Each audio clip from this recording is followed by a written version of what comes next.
Alhamdulillah wa syukurillah wa la hawla wa la quwwata illa billah. Wassalatu wassalamu ala rasulillah wa ala alihi wa sahbihi wa mawalah. Rabbi shrah li sadri wa yassir li amri wa hlul 'uqdatam min lisani yafqahu qawli. Ibu-ibu yang dirahmati Allah, alhamdulillah kita bisa bertemu lagi di rumah Bunda Arun ini dalam rangka untuk bermajelis ilmu.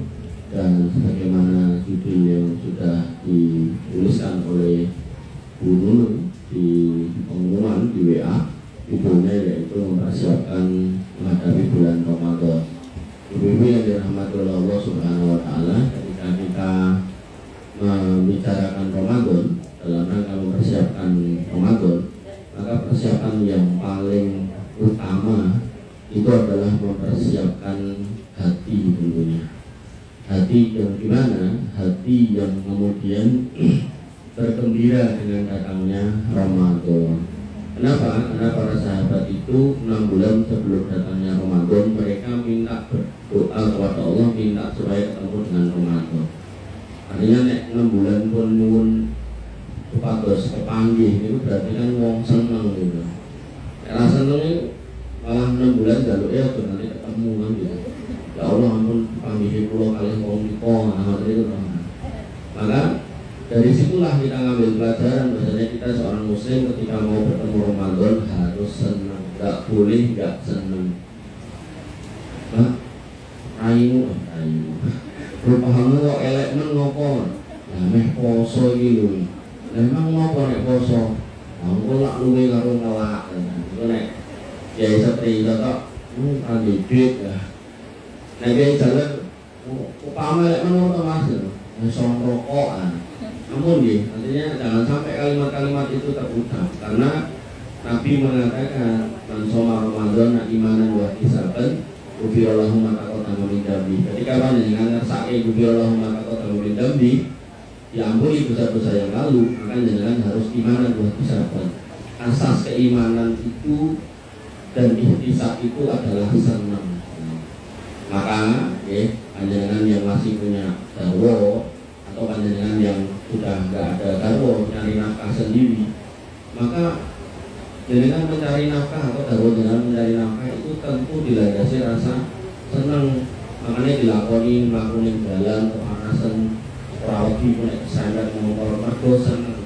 Bahkan sebagian orang profesinya harus berhadapan dengan penjahat, tembak-tembakan dengan orang jahat, dilakoni mergo pengarep-arepe kan iso mulih ketemu anak bojone ngono. Maka senang itu harus.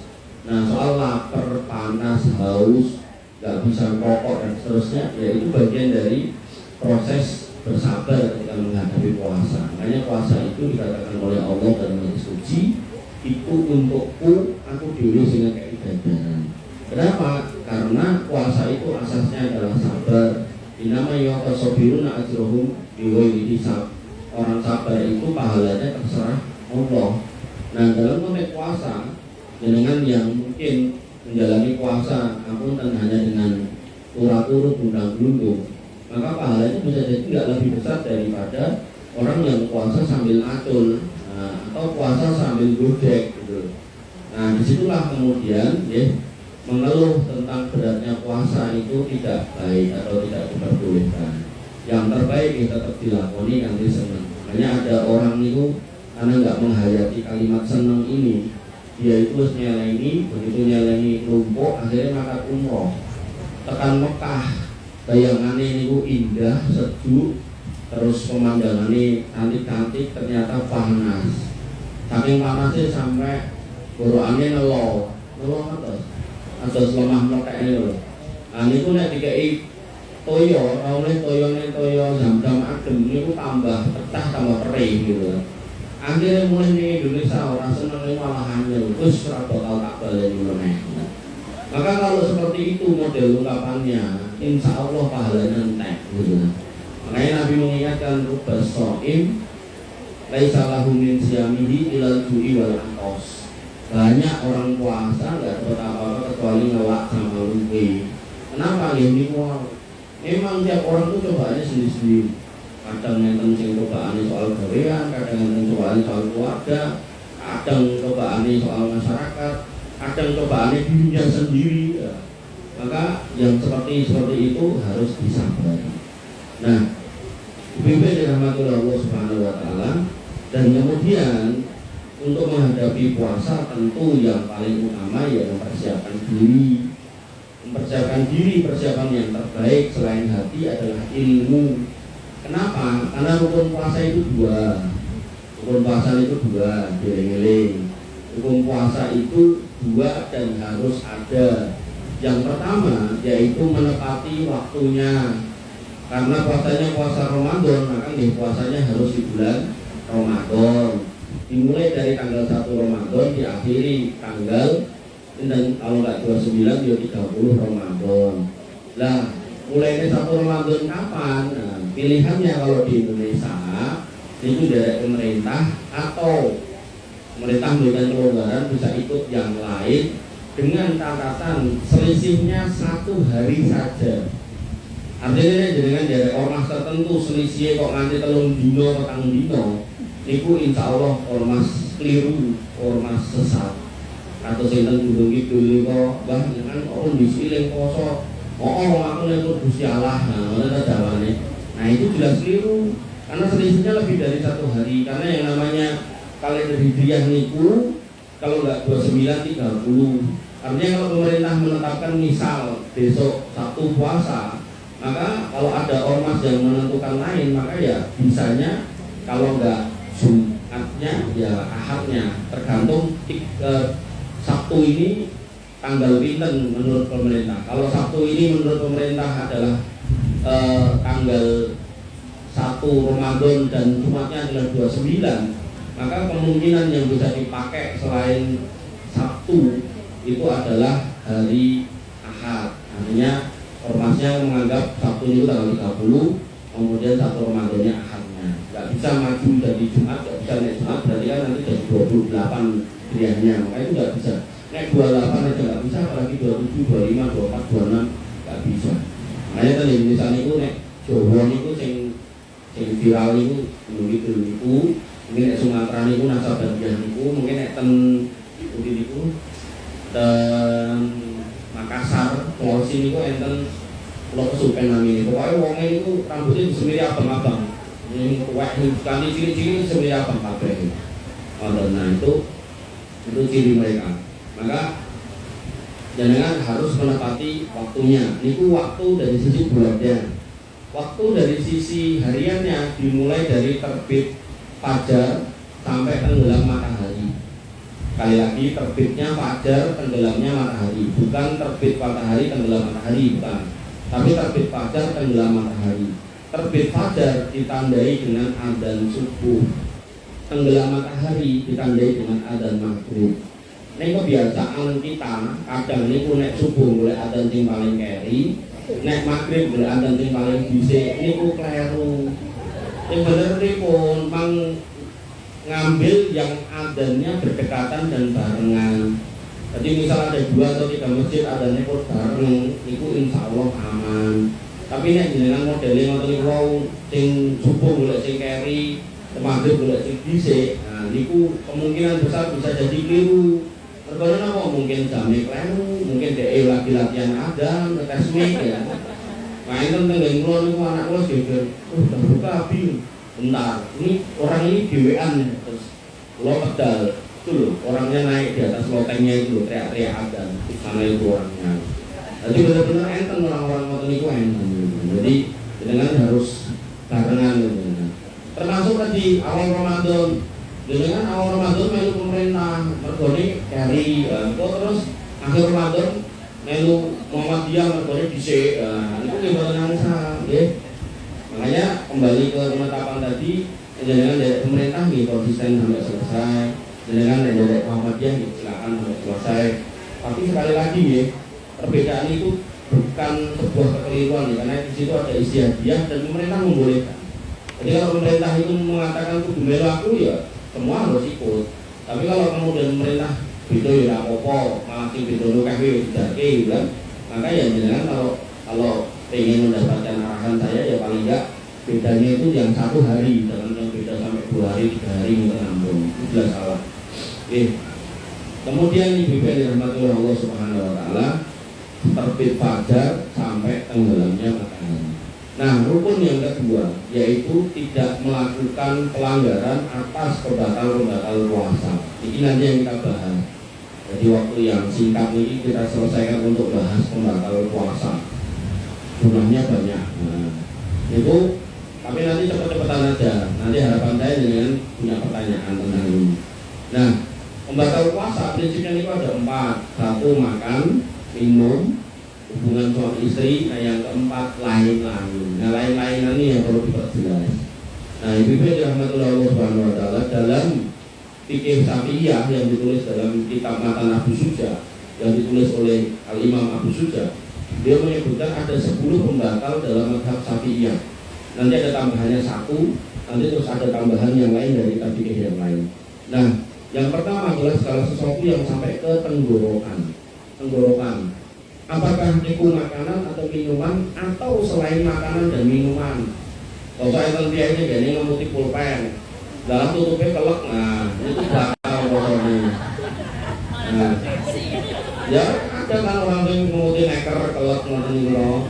Nah itu batal pokoknya itu ya. Kenapa Bu? Kok batal? Nah ini kan disebutkan di kitabnya, semua yang masuk di tenggorokan, apakah makanan atau minuman atau selainnya, nah itu membatalkan puasa. Kayak ini mau neker maksudnya. Jadi ngemut neker itu bisa membatalkan puasa, apalagi dengan ngemut permen gitu. Nah yang kedua segala sesuatu yang masuk lewat kepala, jadi kepala. Contohnya apa? Enten biaya ini masang susuk gitu. Ini selain ngomongin hukum susuk ini itu haram karena itu kesyirikan. Cuman kalau itu nekat dilakoni ya puasanya batal gitu. Karena itu nanti coblos terus gitu. Kemudian yang ketiga, segala sesuatu yang masuk lewat kemaluan atau lewat bubur. Misal, enten panjenengan yang gerah ambeien terus obatnya dimasukkan dari belakang, itu puasanya batal. Nonton ya. Nanti tadi pagi saya jelaskan ini ada yang bertanya, saya pernah dengar katanya orang yang berenang terus ngentut di kolam renang batal, kok bisa masuk ya? Nah, karena habis yang mengeluarkan udara terus ikune ngedot banyu gitu. Kayak orang ngono ya. Tapi nek emang itu terjadi sama jenengan, misal jenengan modelannya orang umum begitu ngentut terus dia ngedot gitu kan, maka jenengan puasanya batal. Ya berarti apa renang gitu kan. Untuk yang modelan macam itu. Ini pun 3 nih. Yang keempat, yang keempat disebutkan bahwasanya bentar ini pembahasan 180 halaman tapi tak bahas setengah jam. Yang keempat, muntah dengan sengaja, niku batal. Hadis enten mandarahu koi, siapa yang muntah tanpa sengaja, bahwa soim paling alaihi kodok, dia tetap puasa tanpa membayarnya. Wah ini stakoa fal yakdi. Kalau kemudian dia menyengaja muntah, joko-oko, maka yang terjadi kalau dia muntah karena perbuatan itu maka batal. Kalau pada rencang itu dia punya sakit asam lambung. Asam lambungnya kalau naik itu terus munek-munek kan. Dan dia bilang, aku hanya akan sembuh kalau tak obok-obok terus muntah. Terus muntah plong gitu. Nah, kalau itu terjadi di bulan puasa, munek-munek kan itu terus obok-obok muntah dia batal. Termasuk misal dengan punya kebiasaan nek ngambu barang sing ra enak muntah, jenengan hafal niku jenengan ngoten niku. Terus jenengan ngerti nek jenengan niku ra enak wetenge terus pengen muntah ra iso. Nah, kanca sebelah ora ngadu sudah muntah ya kan. Nah, maka itu berarti puasane batal. Jadi apa ya? Apa Bu? Oh nanti ya gigi ada, ya gigi nanti ada. Ini sing pembatal yang disepakati dulu 10. Nah, nanti sikat gigi itu ada. Yang 5 ya, yang ke-6 kalau 3 yang 5 belum ya, baru 4 ya. Lewat nanti. Yang ke-5 menggauli istrinya di kemaluannya. Jadi kalau sampai terjadi hubungan suami istri dari seorang suami kepada istrinya atau sebaliknya, maka dua-duanya batal dan wajib bayar kafarah. Jadi selain itu membatalkan puasa, ya dosa itu. Nah dosa ini harus ditebus. Kalau nggak ditebus nggak akan dihapus dan nanti ditagih di akhirat. Kafarahnya 3. pilih satu. Yang pertama bebaskan budak, yang kedua puasa 2 bulan berturut-turut, yang ketiga ngasih makan 60 orang miskin. Sekali lagi 60 orang miskin. Jangan gawe panganan 60 terus hitung ning pengajian, itu salah. Karena saya tekan ning pengajian terus karuan wong miskin. Gitu. Nah, jadi kan harus ngasih ke orang miskin. Nah, kecuali memang dengan bikin pengajian khusus orang miskin, nah monggo silakan. Kalau memang itu monggo. Nah, terus carane beda orang miskin sama orang yang gak miskin gimana? Orang miskin itu orang yang punya kerjaan tapi hasilnya gak mencukupi kebutuhannya. Nah, orang fakir gak punya kerjaan, otomatis kebutuhannya gak tercukup. Nah, nanti ini dari mana? Ya ini dari pergaulan. Makanya dalam Islam kita suruh bergaul itu ngoten niku. Makanya Nabi mengatakan alladzina yukhalitun nas wa yasbiru ala adahum wa yu'minu alladzina la yukhalitun nas wa la yasbiru ala adahum. Orang yang mau bergaul dengan orang lain dan bersabar atas kelakuan orang lain itu lebih baik daripada yang nggak mau gaul, mengutip diri di rumah, gitu kan? Nah itu nggak baik. Nah itu nih kafaroh. Nah kemudian yang keenam, Den, keluar mani karena bercumbu. Jadi awalnya pamitan mangkat ngantor, cipika-cipiki, terus bablas, ambung-ambungan curi gitu kan. Nah maka kalau ada yang keluar, maka yang keluar itu batal. Nah, yang keluar adalah istrinya, ya batal istrinya. Nanti keluar suaminya batal. Parah lagi kadang yo sitok kesisan bareng lah. Itu akhirnya nanti terjadi pada poin yang kelima tadi, otomatis kena kafaroh.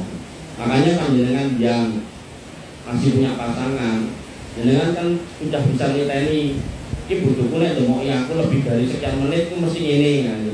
Nah, sehingga jenengan harus berusaha menghalangi gitu. Jangan sampai kemudian malah pasrah mawon gitu. Lah ngomongnya nek dikongkong atau dijak bojone kon trimo, niku nek konteke poso sunah, nek poso wajib niku jenengan harus berusaha untuk menolak. Tapi ya dengan cara yang baik dan benar dan mengajarkan yang itu tidak tepat pada waktu tersebut gitu. Mantan gini. Dan itu kalau sampai keluar tadi itu tidak kena kafaroh, cuma ganti turli buso gitu. Kemudian yang ketujuh, haid dan nifas. Haid ini kalau wanita itu harus tahu 1 dari 3. Harus. Kalau dengan nggak tahu 1 dari 3 ini, dengan akan bingung mana namanya haid, mana namanya istihadah. Yang pertama harus tahu tanggalannya. Kalau tanggalannya nggak tentu, maka dengan harus tahu warnanya. Nek warnanya dengan iso bedake, dengan harus ngerti bentuke. Nek bentuke warnane tanggale iso bedake, dengan mengke kuno dewi. Karena dengan harus tahu. Ketika dengan tanggalannya nggak tentu, warnanya ternyata tak titeni aku haid sing ini, ya maka yang itulah dengan haid. Begitu pula warnanya podo, ternyata bentuknya beda. Nah, pas bentuknya yang biasa dengan titeni sebagai haid, nah itulah haid dengan. Maka kalau warnanya, tanggalnya dan bentuknya enggak seperti biasanya, maka itu namanya istihadah. Sehingga orang haid itu enggak boleh puasa, enggak boleh sholat, tapi orang istihadah boleh puasa dan wajib sholat gitu loh. Dan kalau dalam konteks sholatnya orang istihadah itu dia harus melakukan penggantian pembalut sekaligus mencuci bagian itu setiap kali sholat. Dan fikih ini sama dengan orang tua yang pakai pampers. Orang tua yang pakai pampers itu ketika dia waktu sholat itu dicek ada kotorannya apa enggak. Kalau ada maka dicopot, diganti, diceboki dulu, kemudian diganti, kemudian diwudukan baru sholat. Tapi kalau kemudian enggak ada, artinya dari pagi sampai malam atau sampai sore enggak ada, itu bisa dipakai sekali, tinggal wudhu aja. Nah, ada pun wanita yang istihadah kan setiap waktu sholat itu keluar. Nah, karena tiap waktu sholat keluar, maka tiap waktu sholat harus diganti pampersnya itu dan kemudian dibersihkan, baru kemudian wudhu. Nah, wudhu sholat, nanti masuk waktu sholat diulangi terus. Itu istihadah. Nek haid pun haid ya blas rasa sholat, rasa poso gitu.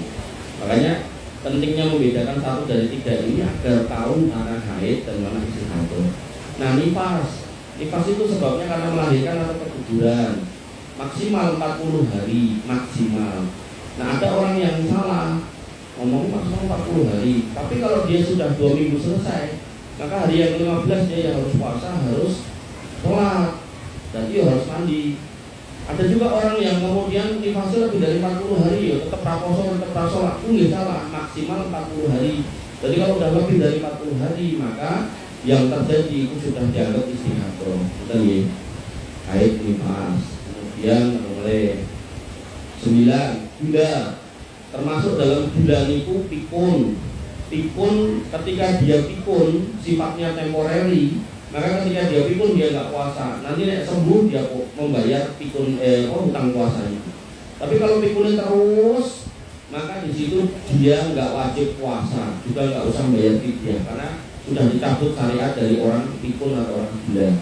Nah kemudian kalau yang terjadi adalah gila udah pikun, kemudian pingsan. Nah, kalau pingsannya ini sepanjang hari dari mulai subuh sampai maghrib, maka puasanya nggak sah. Nah, sehingga dia tetap harus mengganti puasa di hari di mana dia pingsan. Kemudian yang ke-10 murtad.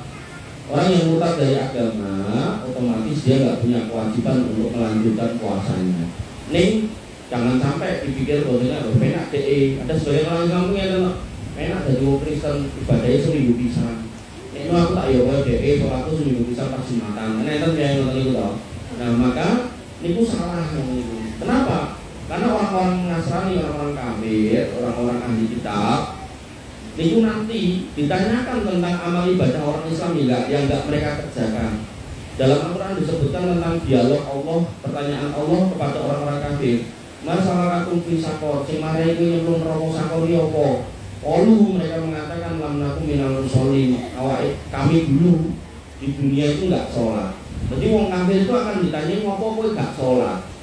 Nah, apesnya wong kafir ketika dia sholat enggak kepake sholatnya, enggak keterima pahalanya. Tapi kalau kemudian dia enggak sholat ditanyai tentang amal itu. Jadi nek dia sholat ra kanggo, nek gak sholat ditakoni. Kan angel to niku.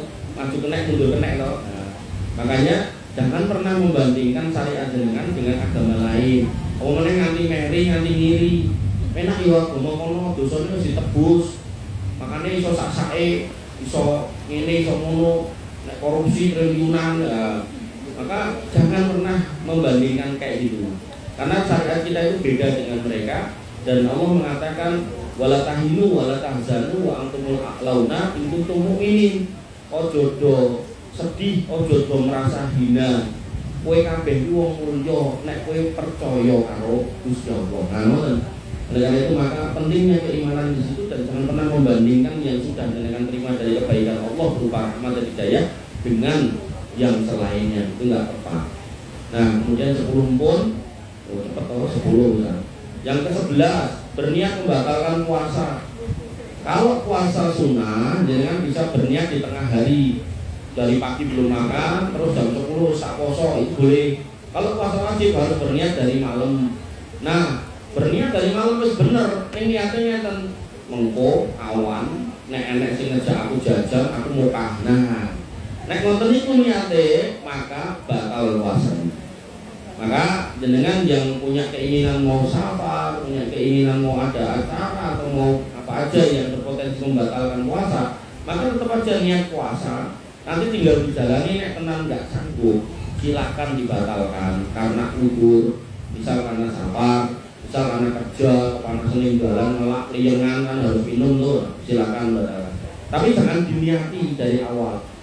Wah aku nek ketemu kancaku SD, terus dia nawari aku jajan, ya aku terus mukah. Nah nek ngoten sejak awal dengan puasanya nggak bener gitu. Niku 11 pembatal yang disepakati. Nah kemudian pembatal yang bukan pembatal, sebagian orang menganggap pembatal itu sebenarnya bukan. Yang pertama berbohong. Berbohong itu tidak membatalkan puasa tapi mengurangi pahala puasa. Maka alangkah sayangnya dia tetap berusaha bohong. Dan bohong dalam hari-hari biasa pun dilarang, apalagi pas puasa.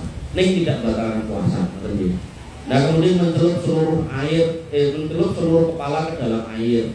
Jadi misalnya ini adalah Jawa atau misal benteng kon ya tujukan angsal, jenengan siram angsal, jenengan kungkum angsal, jenengan renang nggih angsal. Tapi jenengan harus mengukur diri. Nek misal pas ora poso, mboten poso niku jenengan nek renang kok anggar nyeblung plung mesti ngombe seliter gitu kan. Nah, maka kemungkinan besar dengan pas poso renang ya tetap ngombe, makanya ampun renang ya ngoten niku, nggih. Tapi nek jenengan sudah pro, sudah ahli profesional, terus renang bengi kalau renang pira-pira ora nek sing keelek gitu kan, monggo silakan. Termasuk yang tadi yang ngetut anginnya terus kalau nyedot tahu ya, niku nggih ampun renang ngoten nggih. Nah, kemudian menghirup asap.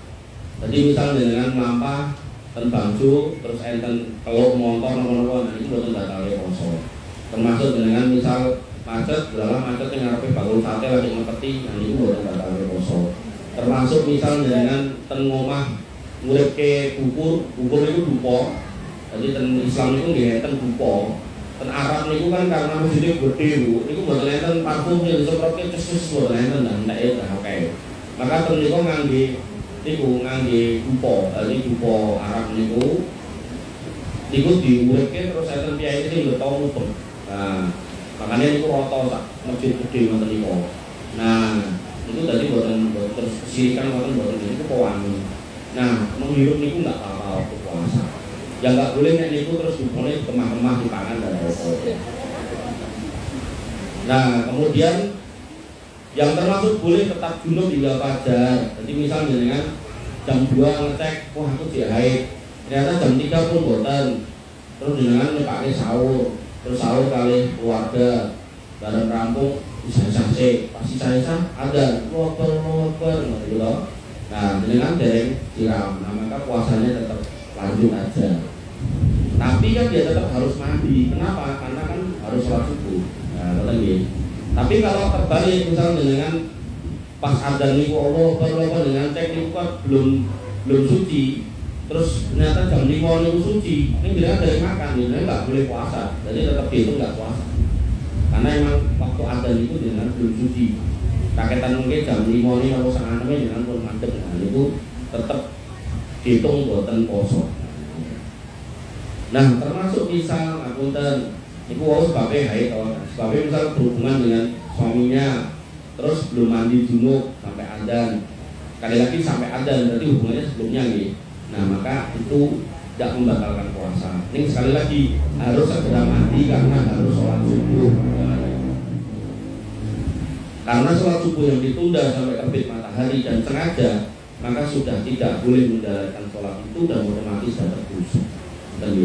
Jangan menunda sholat. Kemudian berikutnya melakukan suntikan. Suntikan kalau lewat pembuluh membatalkan puasa. Nah, tapi kalau suntikannya di kulit di luar pembuluh kayak vaksin, kayak yang luar tubuh gitu, anestesi lokal, itu tidak membatalkan puasa. Tapi kalau niku di pembuluh darah membatalkan puasa. Akupuntur tidak apa-apa. Akupuntur tidak apa-apa. Kemudian memasukkan suatu benda melalui pori, nek wau yang di kepala tadi kan susuk, marai ayu, marai ganteng. Nah ini yang kedua, yang berikutnya ini masukkan benda melalui pori ini, susuk ini susuk kabin gitu. Ini kan kulit toh, nah, itu benar apa? Tapi nek kontrasepsinya adalah IUD, nah, dimasukkan ke kemaluan, nah itu batal. Kan tadi yang di depan tadi yang disepakati 10 hal tadi, masuknya lewat mulut, kepala, bawah depan, bawah belakang, nah itu batal puasa. Kemudian menangis tidak batalkan puasa. Tapi nek nangis terus loe kena nggen mulut terus disedot, nah itu batal puasa. Terus kumur tidak batalkan puasa, termasuk gosok gigi. Nah gosok gigi pakai odol gimana? Ya enggak apa-apa ya.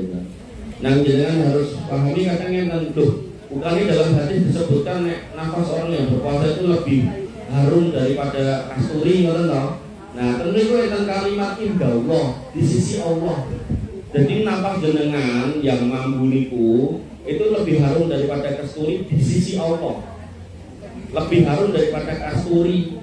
Tapi nek di sisi menungso nggih niku lambune kasturu. Nah, makanya kita tetap harus gosok gigi. Nah, karena harus gosok gigi, maka disitulah dengan nanti bisa berinteraksi dengan orang. Kan mesaknya mungkin ngobrol tentangnya semaput, kan? Nah, termasuk yang tidak boleh dilakukan adalah ketika jenengan napa niku misal pas gosok gigi atau kemudian ngresiki mulut ngangge lidah terus menemukan harta karun nyempil terus jenengan kan itu mboten angsal itu harus dibuang. Karena nanti dalam bab menelan ludah niku yang boleh ditelan cuma ludah.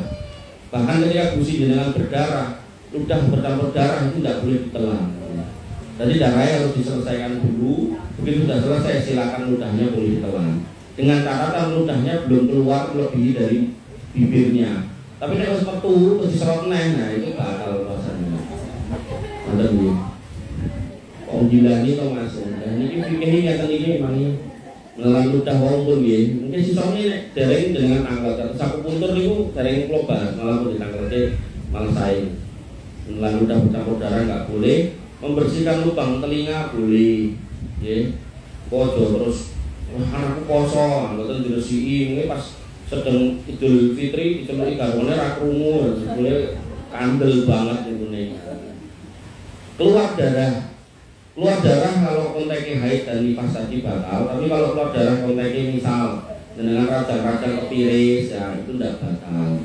Atau dengan misal melampah sandung itu enggak batal. Dan keluar darah. Ini singkat-singkat mohon. Penjelasannya panjang. Donor darah berarti mengeluarkan darah. Termasuk dalam donor darah itu bekam pastu. Ketika jenengan memiliki ketahanan tubuh yang baik, maka boleh jenengan melakukan. Tapi kalau misal biasanya jenengan berdonor darah itu kliengan semaput, terus isone ngadep dikei wedang teh legi, ampun donor darah. Karena kalau nanti ngertos itu nanti kiai pastu, pastu bleblak, napa semaput gitu. Ya kudu dikei teh, nek dikei teh mungkin ndak malah bablas gitu kan. Malah dadi nyeluke nang bandoso gitu kan. Nah, maka kalau itu model jenengan yang semangkutan itu ya jangan donor darah, jangan bekam, jangan pastu pas puasa. Ngerti? Nah, kemudian transfusi darah. Orang yang transfusi darah berarti menerima donor darah. Itu wajib batal, enggak boleh puasa. Nah, terus berarti kene Mas, kok nek aku misalnya kayak kecelakaan ketahe pun utah kendalan kathah kali dokter itu kudu ditransfusi. Terus dhek, "Oh jangan, saya masih puasa." Mboten niku nek jenengan pripun? Percaya niku mungkin terus piye? Bisa salam kan ngoten to. Maka dalam kasus seperti itu, maka berlaku kaidah al-masyaqqatu tajlibut taysir. Bahwasanya kondisi yang menyulitkan darurat, maka di situ muncul kemudahan. Jadi boleh dibatalkan puasanya dalam rangka darurat. Contoh misal niku piyai yang gagal ginjal.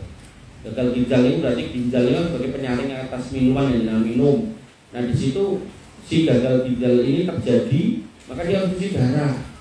Terus dijadwalke mungkin cuci darah Maret tanggal 15. Wah, pas poso. Tak tunda wae bar bodor. Nah wis, salam orangnya. Maka dalam kondisi seperti itu darurat, maka tidak usah puasa, tidak apa-apa. Karena cuci darah itu membatalkan puasa. Kemudian mimisan, orang mimisan nggak batalkan puasa. Kalau mimisannya belum keluar di hidung atau sudah keluar dari hidung, tetap nggak boleh ditelan. Beda dengan umbel. Nah, kalau umbel itu belum keluar dari hidung dengan serot, ya itu nggak apa-apa. Itu dikiaskan pada ludah. Tapi nek mimisan itu dikiaskan pada darah yang ada di mulut tadi. Nah, mulai gusi berdarah, contoh menelan sesuatu yang sulit dihindari. Nah, misal dalam jenengan itu kiwatane sawah. Terus nek enjing niku apa nek dalu sonten niku medal apa? Mimik lho, cilik-cilik ngono lho. Apa cilik-cilik ngono lho, mimik ta bener ta? Nah, niku sing mabur-mabur niku. Berarti nek jenengan mlampah niku nek kunang gede, sing cilik ra ketok, dadi waduh ra ketok tapi iso krasa ten rai mak plek-plek ngono. Nah, niku nek jenengan pas nyetir motor ra sengaja lagi angop niku mlebu mboten napa. Tapi nek iso ditokke nggih nganggo saya ditokke. Tapi jenengan nyatur ngerti kok gembrobyok anu gerombolan akeh banget jenengan wah karo mangap gitu kan. Nah, batal rasane iki. Gurih ya. Icil buko malah batal. Kemudian itu bukan pembatal ya tadi ya. Terus ini pembatal yang diperselisihkan. Diperselisihkan itu ulama berbeda pendapat antara batal dan tidak batal. Yang pertama adalah Ventolin, obat asma. Ventolin, obat asma. Ada ulama yang membatalkan, ada ulama yang tidak. Saya mengambil yang tidak dengan pertimbangan Ventolin itu bukan makanan, tapi Ventolin itu digunakan untuk membuka saluran pernapasan. Jadi biar dia bisa napas. Karena nggak kayak Ventolin nggak bisa napas mati. Jadi mati bukan karena kelaparan tapi karena nggak bisa napas itu. Nah, niku kalau pakai Ventolin ada yang membolehkan. Tapi kalau obat asmanya salbutamol ngombe ning ngangge toyo, nujuk ngangge toyo jelas batal. Terus dengan ada sederek yang asma, niku solusinya pakai Ventolin. Jangan pakai salbutamol ya batal. Nah, pripun? Nggih.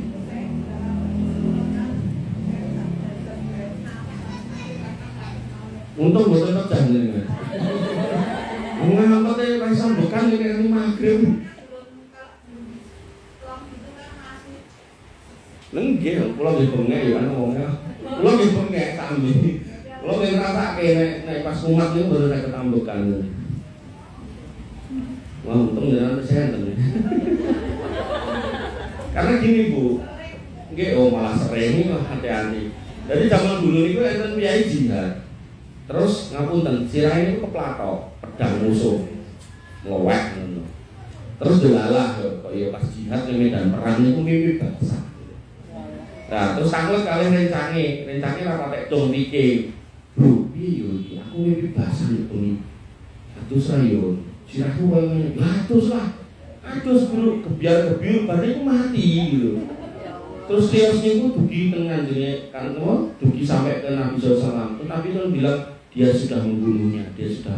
Karena berfatwa tanpa ilmu. Ngerti lho. Makanya ini ki untungnya Bu sinten ngapunten?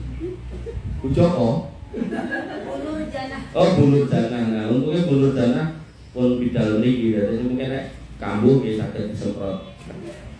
Sekedhik ta Bu, boten duyung ngoten lho. Ah, nggih niku maksud kula. Kalau kula nggih Ventolin nggih namung sak semprotan ngoten. Nggih, nek kokain nggih overdose. Nah, kemudian lagi yang diperselisihkan endoskopi. Endoskopi ada ulama yang membatalkan, ada ulama yang tidak. Nah, endoskopi yang saya tahu itu ada dua. Ada yang bentuknya kapsul, kamera dalam kapsul itu dicemplungnya, diudui. Nah, niku batal. Karena dia nanti keluarnya lewat feses. Nah, tapi kalau yang kabel itu dimasukkan memang. Nengoknya ditarik meleh gitu loh. Nah, itu ada ulama yang membatalkan, ada yang tidak. Nah, saya milih tidak, karena itu kan nggak dimakan, jadi ditarik lagi. Kemudian inhaler. Nah, inhaler niku tidak batalkan puasa karena jangan cuma mengambil aromanya. Sehingga jangan kalau mau pakai aromaterapi, parfum di rumah niku batalkan puasa. Dan obat tetes hidung kalau niku kalau lali jenenge apa Pepsi ning botolnya cilik warnane coklat lho, sing pernah ora sing kaya minyak buang. Sing cilik lho. Medicated oil. Kasus medicated oil niku dengan olesnya boleh. Nggih, pressure padatan. Minyak kayu putih niku kan cairan dengan olesnya boleh. Tapi nek minyak kayu putih niku dengan jangan trotil nganti mlebu tekan tenggorokan batal. Nggih. Bedakan nggih antara dioleske kalih disuntak ngono niku lho. Nah, niku batal. Napa Bu? Uap. Oh, uap nebul. Nebulizer ini kan pakai ke atas tibone. Ngangge niku mau Ventolin. Nebulizer saya belum tahu. Nggih. Nebulizer saya condongnya lebih ke arah batal karena itu cairannya kan banyak. Nggih. Nah, niku jangan nebulizer. Tapi nek emang darurat banget jenengan ngantek reso ambekan yo dinebul batal ora apa-apa Bu. Darurat lho daripada jenengan ngempet reso ambekan mungkin malah berharap sampai maghrib nih ratakan maghrib repot nih. Kemudian anestesi total batal, anestesi lokal tidak. Anestesi lokal ini misalnya terus orang yang operasi kutil, operasi udun, enten mulai operasi canteng, enten oleh operasi sunat niku gak batal.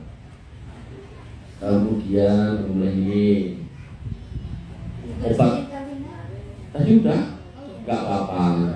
Tadi udah saya bilang bersinernya nggak apa-apa, jangan sampai nggak dibersihin kok pas Idul Fitri rakungu takbiran gitu kan, boro-boro untuk semi SP atau pangkungan gitu. Ngupil kan dikeluarin ngupilnya nggak apa-apa. Tapi kalau udah dikeluarin terus dimakan nggak boleh.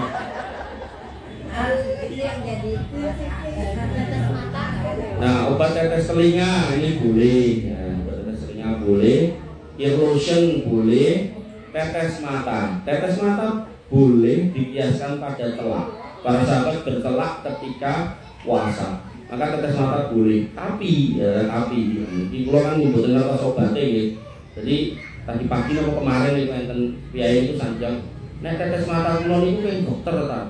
Terus nek bar kula tetes kene niku kan tenggorokan rasa pahit. Nah niku mboten asal. Yang model ngoten niku. Nah, enten ternyata enten. Nah, kula nembe ngertos, kula mboten ngertos iki barang ngoten niku kula dari ngertos. Terus kalau nggih namung inso niku napa bareng ngurau. Terus suntikan tadi nggih pun nggih suntikan. Nanti ngapunten obat pencuci vagina.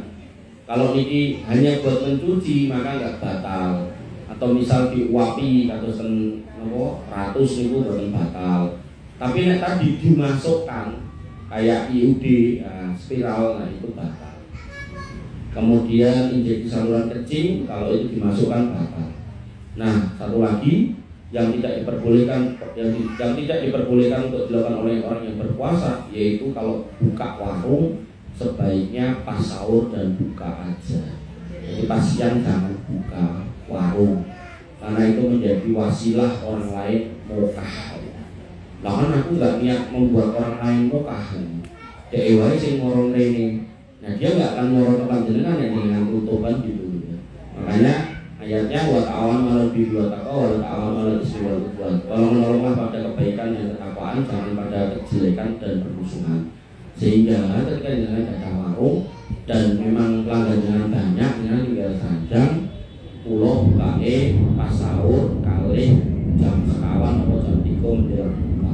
Insya Allah mereka akan nyari jenengan kalau memang mereka itu loyal. Nah, aku kehilangan pelanggan, lebih baik kehilangan pelanggan daripada kehilangan ampunan Allah. Pun rampung kan, PBL rampung setengah jam. Monggo silakan yang mau ngajak rame. Monggo Bu.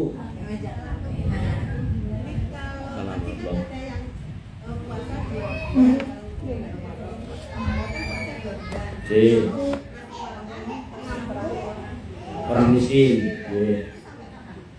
Sampai kapan?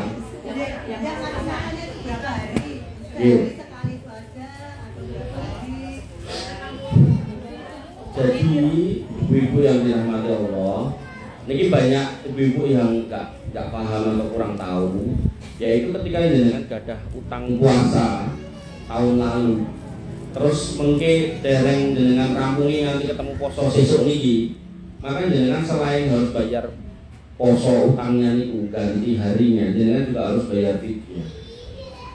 Jadi misal jenengan puasa tahun lalu utang 10 pun sahur bangsal kirang 5. Nah kirang 5 niki nanti ketemu Ramadan kok ya harus dibayar. Maka 5 niki jenengan harus bayar poso 5 plus ngasih makan 5 orang miskin. Nah dengan konteks pelanggaran karena berhubungan suami istri, maka waktunya juga setahun. Artinya setahun itu keendang segera diselesaikan. Tentu yang terbaik ya sebelum Idul Fitri itu lebih baik. Ribut, coba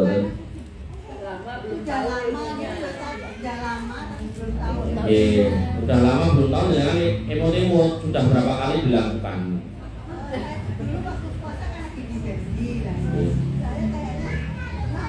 Lagi dengan emot-emot misalnya dengan emotan ping telur, berarti telur ping swidak 120. Oh dari sekali ya?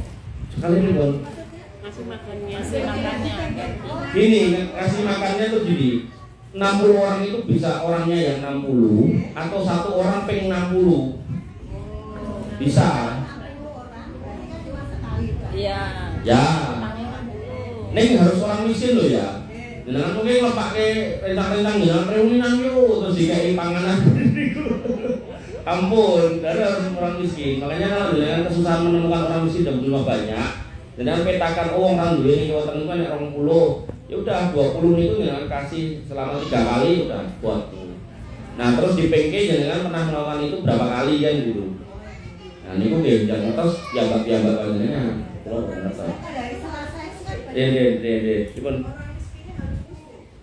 itu ya harus karena Nabi mengatakan la tusahib ila mu'minan wa la ta'kul ta'amaka ila taqiyun.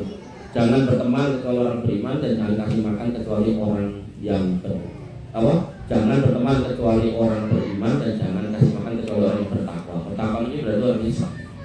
Ya, jadi ngasih makan orang Islam lebih baik. Nah, cocok nih Bu.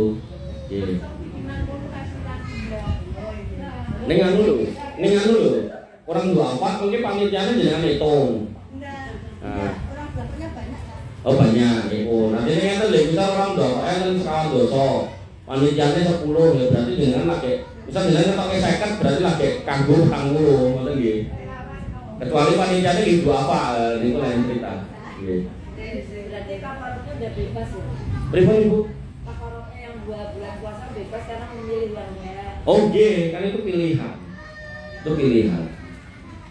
Dan kabar gembiranya kalau jenengan termasuk orang untuk apa yang melakukan pelanggaran itu, jenengan yo nggak mengeluarkan 60 itu juga nggak apa-apa. Kalau benar-benar nggak mampu.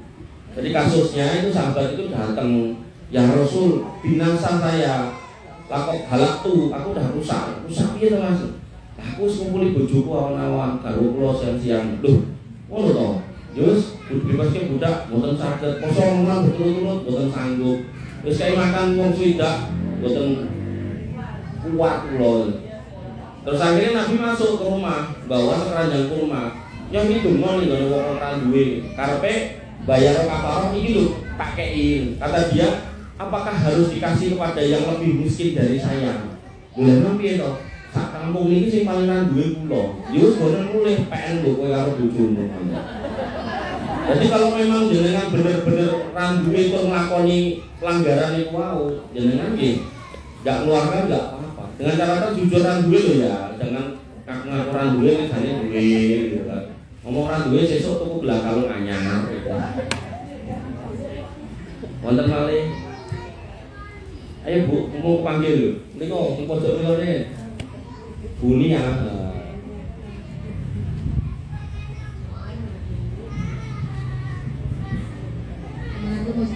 Iya, waalaikumsalam. Apa ini? Saya kan ada yang ini, ada Get ya. Nah itu kan waktu di tengah puasa itu dia udah gak kuat. Kan terus sampai dia pengobatan. Nah sampai tahun depannya itu udah puasa lagi, tapi dia merasa belum kuat juga gimana itu? Masih apa ya pikiran juga atau juga pikiran nggak puasa? Udah merasa kuat. Ya, jadi kalau ada potensi sembuh, maka sebaiknya dipodok itu lebih baik. Tapi kalau nggak ada kemungkinan sembuh, kan kadang ada orang sakit itu menurun terus itu kan, apalagi udah ganti Ramadan, maka setiap ganti Ramadan itu mendingan ditutup pakai fidyah dulu. Nah harapannya nanti Ramadan depan ini naik utang lagi, fidyah lagi sampai kalau udah sembuh, berarti Ramadan yang terakhir itu kayaknya utangnya yang terakhir aja. Jadi yang terlewat itu dia fidyah aja gitu. Karena mungkin wis mari terus kalau utang sak pirang-pirang loro meneh. Ngoten. Pun bener nggih apa. Monggo aneh teh. Iki mau ketemu mulai bar botol. Iku nek kula tesih kayak urip lho. Assalamualaikum Ustaz. Waalaikumsalam. Yang ingin saya tanyakan, kalau tadi kan sikat gigi diperbolehkan. Boleh. Cuma ini adik saya itu kebiasaan kalau sikat gigi itu kadang kok hak gitu terus keluar lah itu. Kalau itu kan udah dari kecil ya. Terus sikat gigi biasanya Ham gitu loh kayak. Ham. Kayak ini loh. Kayak Ngeliat. Terus keluar apa nih? Keluar kodoke. Kayak kayak itu ibu apa-apa lah itu liak kan? maaf ya Bu, Apa? itu terus gimana ya Iya. hukumnya soalnya kan yuk sebulan penuh kebiasaan dari kecil. Ya, kan yang keluar liaknya kan bukan muntah. Kalau keluar liaknya nggak apa-apa. Ya maksudnya kalau ada ya makanannya dikit gitu misalnya ya ada yang muntah dikit kadang gitu juga gitu loh maksudnya. Nek yang saya tahu nek kados jenengan sampaikan itu namun keluar liak itu mboten tekan sampai makanan karena makanan itu pasti di lambung kan. Nek di lambung itu judulnya pun muntah nek niku. Oh jadi kalau ngasih Nggih, artinya kalau cuma liak atau lendir-lendir itu enggak apa-apa. Tapi kalau sudah yang keluar makanan berarti itu masuk kategori menyengaja muntah, itu batal. Artinya kalau kondisinya yang kedua jenengan harus jelaskan ke tayu jenengan ojo ngono meneh, itu batal gitu. Nah, sehingga biar dia hati-hati. Tapi kalau orang mbak Oni ngetokke liak tok kene aku ki koyo kok rasane pancingan tak ngonoke ben metu kan kan dia ngono to. Oh iya wis nek kuwi gitu kan.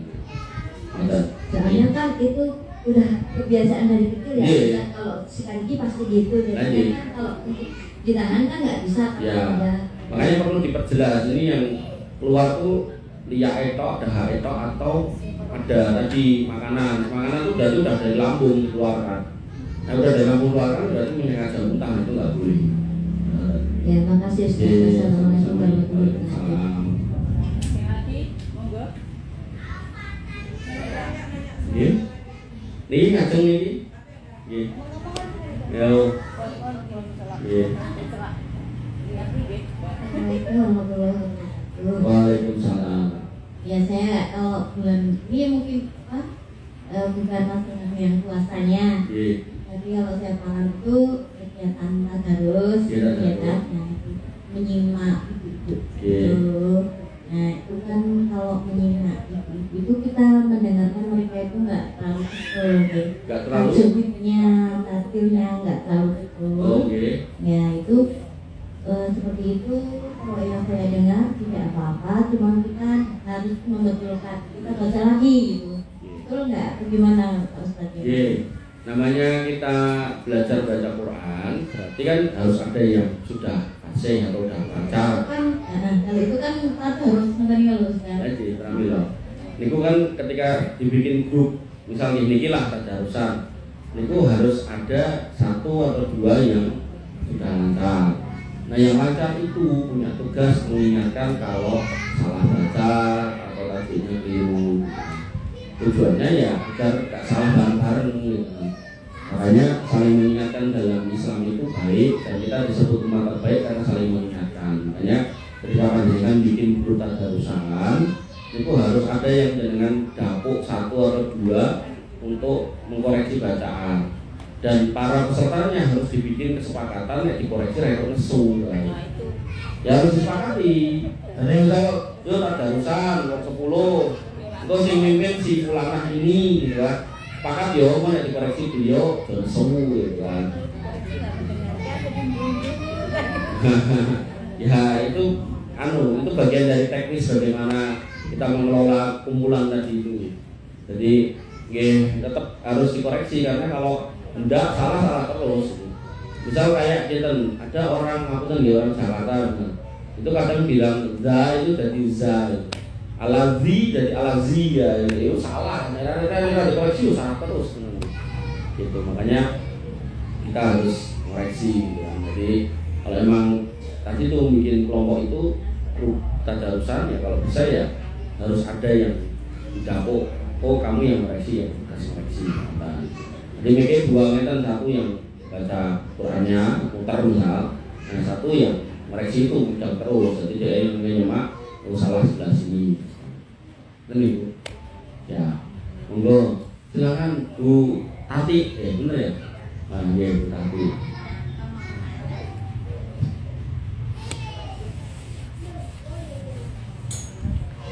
Waalaikumsalam. Memang suaranya enggak ada? Ya. Iya. Kalau bahas topik itu puasa kan pasti ada hubungannya dengan tarawih ya. Iya. Nah saya tuh pengen nanya tentang tarawih. Ya. Kalau wanita itu Iya. memang diharuskan masjid atau enggak. Soalnya kan ada beberapa pendapat ya yang harus ke masjid, tapi ada juga yang sebaiknya di rumah saja. Siap. Terima kasih Kak. Siap. Jadi seorang wanita pernah bertanya kepada Rasulullah SAW di Madinah sana. Nah, Nabi kan tinggal di Madinah hijrah dari Mekah tinggal di Madinah, tinggal di Madinah. Nabi seorang wanita pernah bertanya tentang tempat sholat yang terbaik. Kata beliau SAW, di rumahmu, di kamarmu yang paling gelapnya. Nah, gitu. Jadi sebenarnya ibu-ibu yang dirahmati Allah, jenengan itu ten rumah itu jadi lebih utama tinimbang ten masjid. Tapi dalam hadis yang lain Nabi juga melarang laki-laki untuk melarang wanita ke masjid. Jadi ini ada wanita yang mau ke masjid ya ora apa-apa. Yang penting terjaga dari fitnah, jangan marahi fitnah. Jadi jenengan mau tarawih di rumah enggak apa-apa, mau di masjid enggak apa-apa. Misal contoh, kalau utama di rumah tak tarawih di rumah, nanti Ramadan 15 atau tarawih gitu kan ya, mendingan di masjid. Karena ya faktanya di rumah sampai Ramadan hari 15 gak pernah tarawih. Ya berarti mending di masjid. Dalam konteks itu loh ya. Jadi memang benar lebih utama di rumah. Karena di rumah atau tarawih ya kan setannya pintar toh. Ini rumah main, ini rumah atau tarawih gitu kan. Ya mending di masjid gitu kan. Nah itu nek konteksnya tarawih. Nah terus tarawih yang benar 11 atau 23. Singkatnya kalau praktek Nabi niku memang 11. Tapi bacaannya ngoten niku Al-Baqarah, Al-Imran niku. Nah, lalu kemudian dirumuskanlah oleh sebagian orang dibikin 23, harapannya totalnya tetap dowo. Nah, termasuk dijadikan dalil adalah praktek Khalifah Utsman. Khalifah Utsman itu pernah tahajud sak rakaat, tapi yang dibaca sak Quran itu, satu Quran dari Al-Baqarah sampai An-Nas. Nah, sehingga terkait dengan jumlah rakaatnya itu enggak ada kebakuan harus berapa. Ini yang paling utama itu yang panjang. Artinya ketika jenengan enten tarawih 15 menit sama 23 5 menit ya tetap yang 15 menit yang saya kan. Atau kemudian jenengan ada tarawih yang 11 rakaat 15 menit, nanti masjid lain 11 rakaat selama 5 menit ya selama menit tetap lebih utama. Lebih utamanya aku kuat yang 15 menit ya monggo. Artinya itu kembali ke kesanggupan. Jadi jangan sampai itu dijadikan bahan kerah. Ya. Termasuk dalam praktek di Saudi Arabia itu nek hari-hari biasa Ramadan 1 sampai 20 itu 11. Tapi nek 10 hari terakhir 23. Nah, 23 niku tarawih niku 10 mungkin terus bubar. Nah, mungkin sekitar jam 2 itu jam mulai sampai menjelang subuh itu 11 atau 23. Nah, itu praktek di Saudi Arabia dan di Mekah dan di Madinah. Dan banyak di kita itu di masjid di Indonesia itu yang tidak dibacakan kunut. Nah, padahal kunut itu enten 2, kunut ajilah sama kunut witir. Nah, tarawih ini enten witir, ini kita nggak pernah kunut. Padahal sebenarnya di situ kesempatan untuk banyak berdoa kepada Allah. Makanya jenengan yang nggak ada sangu, bisa umroh pas Ramadan mereka, jenengan akan menikmati setiap malam dibacakan kunut oleh imam-imam haram dengan doa yang panjang-panjang dan jenengan tinggal mengaminkan. Jadi doa-doa dipimpin imam haram di tanah haram pada saat bulan Ramadan, bulan yang utama, insya Allah luar biasa.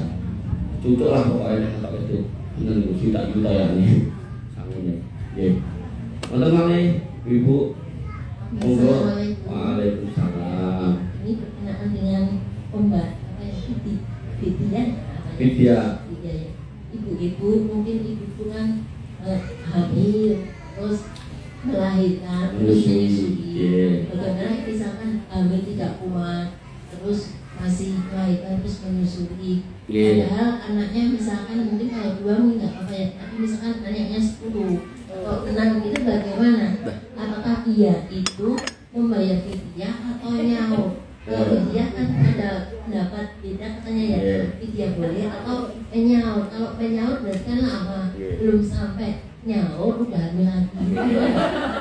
Ongkore yo pas kan hamil ping 10 anake kari 6 lah niki bojo kula niki.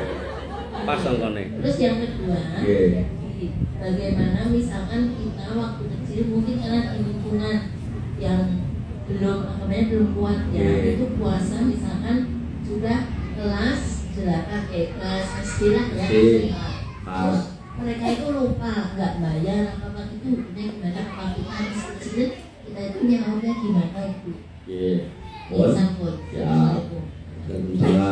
Yang pertama, hamil, menyusui, kemudian melahirkan, maka itu hukumnya ada 3. Ulama berbeda pendapat tentang bayar fidyah tok, nyaur tok, atau fidyah kali nyaur. Nah, jalan tengahnya dikiaskan pada ayat tentang perintah nyaur buat orang yang sakit ning sembuh. Dengan nek sakit sembuh, maka disebutkan faidatu min ayyamin ukhor, ganti hari yang lain. Maka dalam konteks dengan hamil atau menyusui, kalau kekhawatirannya adalah tentang diri jenengan, aku nek kosong kok khawatir aku loro, maka kewajiban jenengan hanya bayar hanya menyaur. Nah, tapi nek kemudian kekhawatiran jenengan hanya pada anak jenengan, aku nek kosong kok jarinku dadi cili, atau aku nek kosong kok asiku dadi gak bergizi mesake anakku, maka kalau itu yang terjadi jenengan posisinya itu adalah bayar fidyah tok.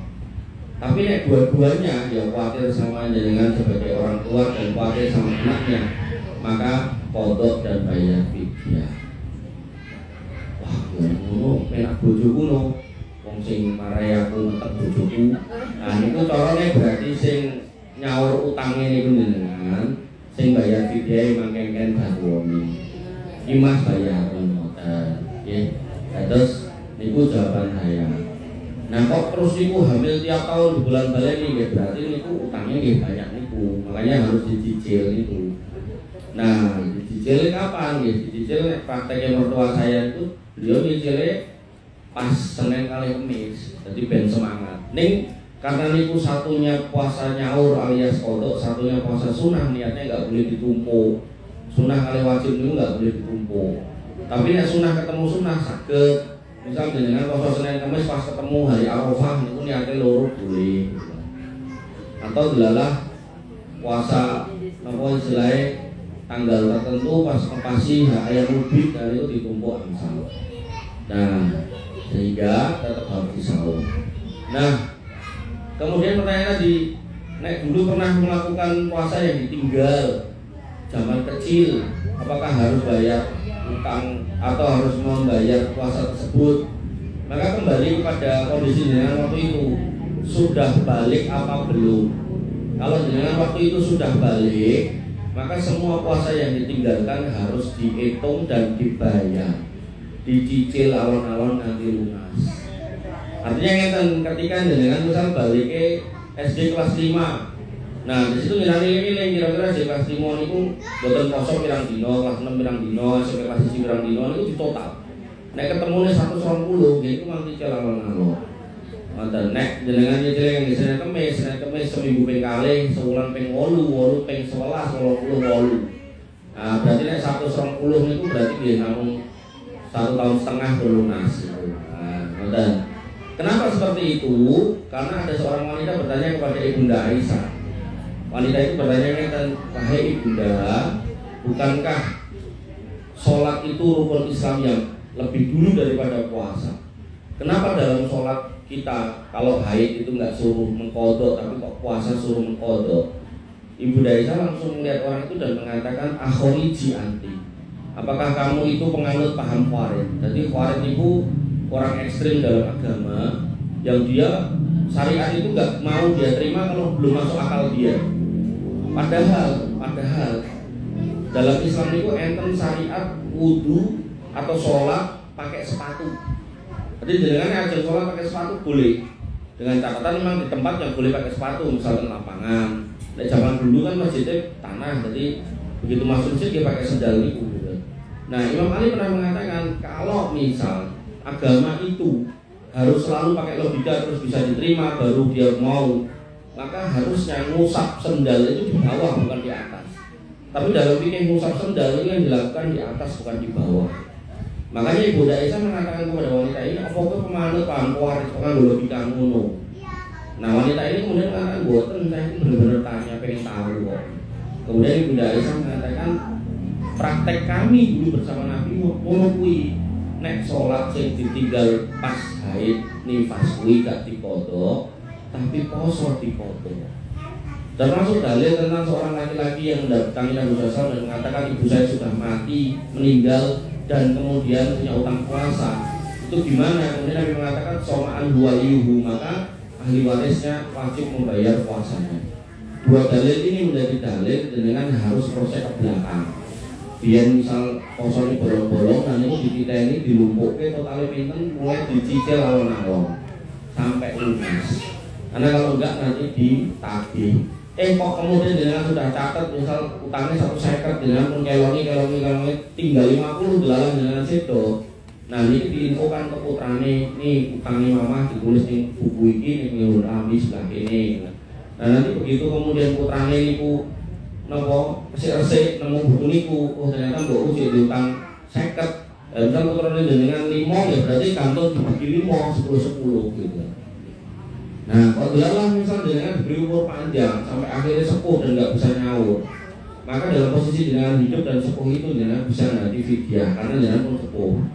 Tapi ini akhirnya kok kemudian meninggal termasuk punya utang, nah, maka yang bayar ahli waris. Betul nih? Itu penjelasan saya. Tunggu yang lain. Bu Yani. No. Sholatnya belang-belang. Berapa maksudnya? Lagi, maksudnya sholatnya belang-belang terus apa gitu pertanyaannya? Kodok, nggak ada kodoknya. Jadi sholat yang ditinggal itu nggak ada kodok. Ada penjelasan yang lain. Berapa? Ada yang menjelaskan kalau misalnya yang ditinggalkan dulu. Nah dulu yang kita tinggalkan itu di dulu yang berikutnya. Nggak ada, nggak pernah. Jadi gini loh, yang namanya sholat, bahasanya inna sholata kanat ala mu'minina kitaban mawquta. Sholat itu buat orang-orang yang beriman waktunya udah tertentu.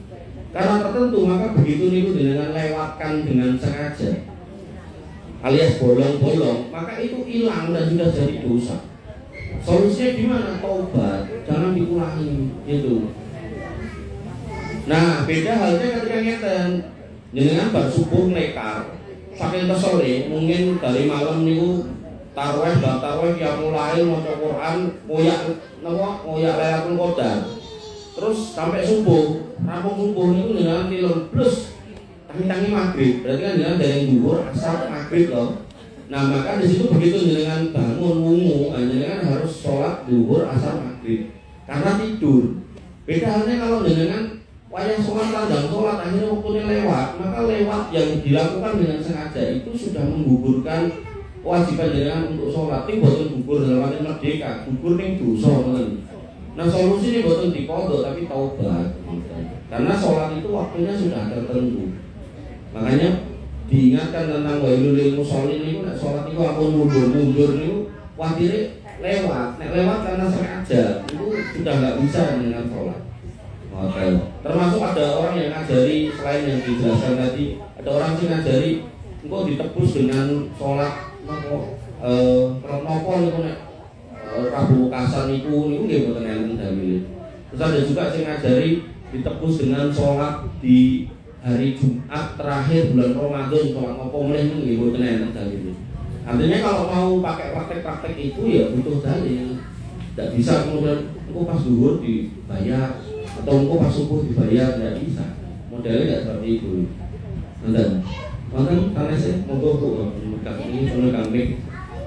Iya, silakan. Enggak nyala?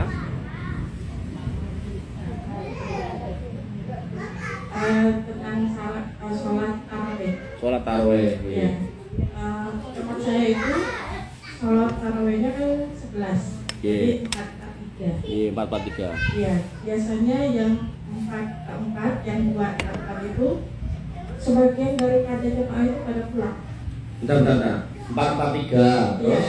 Tarawih 4, pulang. Yang 3 witir itu Pulang. Ya. Oh. Nah, banyak kan kayak gitu, jadi tinggal sedikit. Nah, mereka bilang kalau kita sholat tarawih dan sholat witir di masjid itu nanti nggak bisa tahajud. Oh. Iya. Itu gimana? Iya, siap. Jadi gini, ibu-ibu yang dirahmati Allah, ketika dengan tarawih sama Pak Imam di masjid, Nabi mengatakan, man qoma ma'al imam hatta yang sore, siapa yang sholat tarawih sama Pak Imam sampai rampungnya sampai witir, maka kutiba lahu qiyamul lailah, akan dicatat dia itu sholat semalam suntuk. Sehingga sakjanya dengan tarawih bareng Pak Imam sampai selesai itu dengan sudah seolah-olah dengan sholat semalam suntuk. Jadi dengan orang sholat tahajud meneh diinto. Tapi nek dengan misal ngersake tahajud melih, ben nanti ku tambah tenang, tambah bahagia, tambah happy selalu misal. Nah niku mang rampunge riyen kali Pak Imam ten masjid niku ngantos witir, lajeng mengke ten dalem jenengan tahajud mawon mboten sange witir. Jadi witirnya tetap sama Pak Imam dalam rangka mendapatkan pahala sholat semalam suntuk. Ngoten ini pentingnya ngaji iki lho. Jadi penjelasannya niku alon-alon tur cetha. Jadi buatan cerita. Jadi yang mulai dengan lakukan di luar dengan Pak Imam tanpa witir, nah, ngoten, tanpa witir, nggak apa-apa. Dan dalam konteks sholat malam, niku karena itu sholat sunnah, jenengan itu fleksibel banget. Dari awal jenengan bisa berdiri, jenengan nggak mau berdiri boleh, jenengan enggak. Terus jenengan cepak ini kok, tatakan saya di Quran, sak Quran sing gede nih kok. Nah, terus jenengan Allahu Akbar. Alhamdulillah rampung, terus amin, terus alif lam mim dalikal kitab sampai kul a'udzu birabbin nas dengan melu-melu Khalifah Utsman angsal wale tutuke wale angsal. Jadi tarawih itu karena sunnah maka fleksibel, dengan sambil baca Quran boleh, dengan sambil duduk boleh. Nah, neng karena tadi dengan udah witir sama Pak Imam, nah ini sing sendirian di rumah pengen ngerampungnya sak Quran itu wow, oke, ampun sak rakaat berarti kan witir toh. Berarti 2 rakaat. Jadi nah ini 30 juz dibagi loro, 15 juz rukuk, sujud dan seterusnya. Nah, ini 15 juz rukuk, sujud dan seterusnya. Kalau libur nanti gua nih kursi ini lah penak banget. Ngantuk ya turun. Loh, orang yang ngaji karo ngantuk terus turu, itu dihitung ngaji terus sampai tangi. Loh, ini mau ngajari loh. Jadi jenengan tarawih ya toh, golek kursi sing empuk sing penak, kangge katakan niku paling lenggah ya toh. Kok begitu ngantuk tenan lho ya, ampun mangko siap-siap turu. Ngantuk tenan terus ya wis. Niku jenengan kehitung sholat terus nanti dengan mengke dibuka putrane apa garwane tangi sahur. Cekekal wis. Ketika itu mungkin sudah dicatat ngapalke ping pira. Ini beramal dengan cerdas nih waktu itu di atas ilmu. Pripun mulai, konten mulai monggo silakan. Ini saya mau bertanya, saya kan anak 5. Anak saya 5. Oh, putranya 5, nggih. Sudah 5 aja. Itu dulu setiap kali saya cukur rambut, itu kan saya diberitahu ini ditimbang, terus disegedangin, diukur dengan emas gitu. Harga berapa gitu. Itu 3 anak saya gitu kan, yang 2 itu saya belum gitu. Saya udah ada gambaran gitu. Nah, kalau sekarang yang belum ini apakah itu saya masih ingat ukurannya berapa, berapa ukurannya masih ada itu, terus itu disedekahkan dengan ukuran emas sekarang atau gimana ya, Tat? Nggih.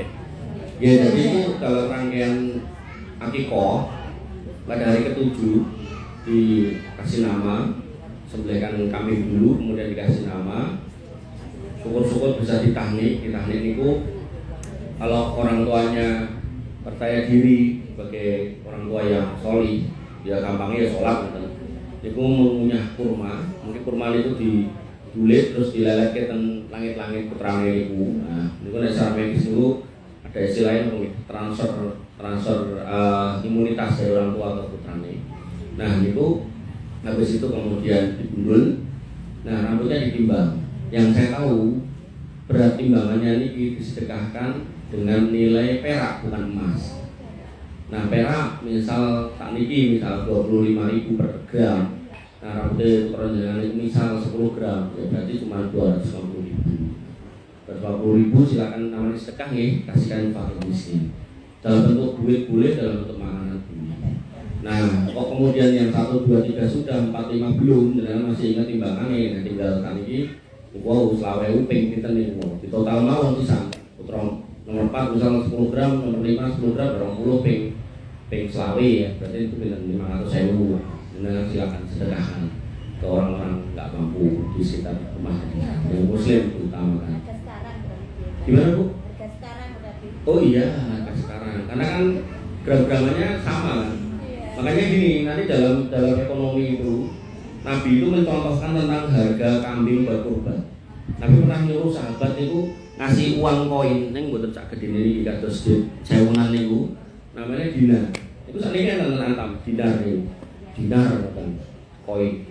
Itu beratnya 4,25 gram emas. Nabi memberikan uang itu ke sahabatnya untuk orang kambing, pedus, dibelikan ke pasar. Sahabat ini beli ke pasar, dapat 2, kambingnya dapat 2. Dan terus sampai jalan ditawar orang, ataupun itu orang untuk piro siji sak dinar, bisa toko siji. Akhirnya dia pulang menghadap Nabi bawa duit sedinar sama kambing satu. Dan ini kembali ke pertanyaan dengan soal komisi. Orangnya jujur. Berarti dikai dia sak dinar, untuk wedhus siji, entuk wedhus siji duit sak dinar balik, dibalik ke kabeh ke Nabi. Bahwa niki kambingnya, niki sak dinarnya. Tapi kaget tuh, ini. Terus kata orang ini cerita gini-gini. Terus habis itu Nabi mendoakan muga-muga keberkahan selalu beriring buat perdagangan kamu sampai tanah yang gue pegang pun juga akan laku. Nah dari situ ulama ekonomi syariah itu mengambil dalil harusnya orang kalau mau kurban niku minimal niku harganya 1 dinar. 1 dinar itu 4,25 gram emas. Niku nek dipikir sak niki di setengah berarti ketemune minimal niku regane 6 juta. 6 juta ya. 7 ya. Artinya kalau kemudian 1 dinar zaman Nabi itu dapat kambing. Itu 1 dinar hari ini dapat kambing gitu kan. Gitu. Sehingga hitung-hitungan gram zaman dulu dan sekarang itu secara intrinsik nilai itu sama. Tapi kalau kemudian dengan pakai harga dulu, nah harga dulu sama sekarang kan beda, mata uangnya beda. Makanya gram-gramannya kan tadi pakai kan gram logam mulia bukan duit. Nah gram logam mulianya perak, maka di kiasan yang sekarang ya tetap pakai harga sekarang 25.000. Termasuk di zakat nanti orang. Nanti kalau jelasin sebentar soal zakat. Ini ada kita dengarkan dulu sebentar.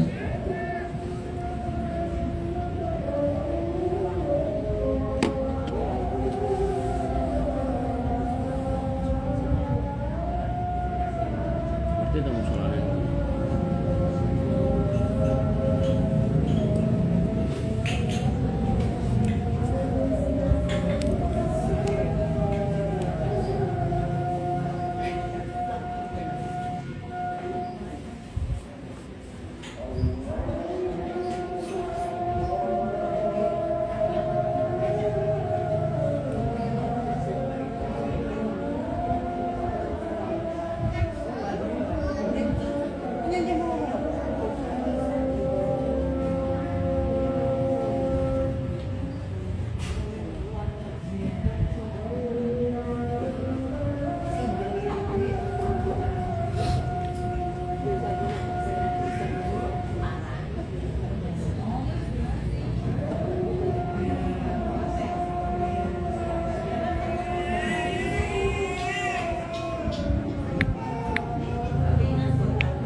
Kaya ciece dah.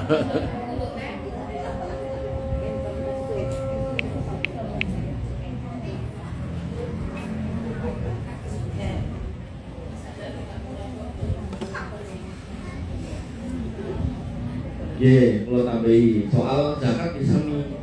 Zakat niku nisabnya sama. Yaitu kalau emas 85 gram, kalau perak 595 gram. Itu dari Nabi sampai hari kiamat sama. Nah, kalau jenengan nggak punya emas, nggak punya perak, duit, maka emas dan perak dengan berat gramasi itu jenengan kalikan harga pasar hari ini. 85 gram itu nek dipikir 1,5, niku anggaplah 1,5 nggih. Niku sekitar 127 juta. Terus nek yang 595 gram dipikir 25.000 niku ketemunya 14.875.000.